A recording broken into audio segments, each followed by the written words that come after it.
Béni soit l'homme qui met sa confiance dans le Seigneur, celui dont le Seigneur est l'assurance.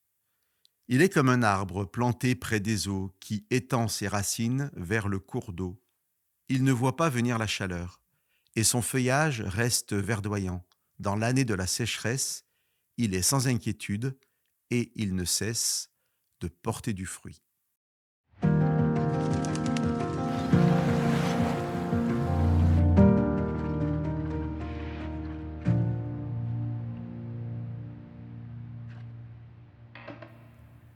Mettre sa confiance dans le Seigneur, nous dit Jérémie, c'est plonger ses racines à la source de la vie.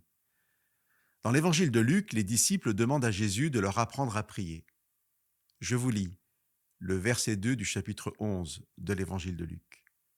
Jésus leur dit, quand vous priez, dites, Père, que ton nom soit reconnu pour sacré, que ton règne vienne. Chers amis, vous êtes-vous déjà demandé pourquoi Dieu insiste-t-il tellement pour être appelé Père? Des dizaines ou des centaines de noms qu'il serait possible d'utiliser pour l'appeler, pour essayer de le définir, c'est celui de Père que Dieu choisit lorsque nous venons à lui, lorsque nous prions.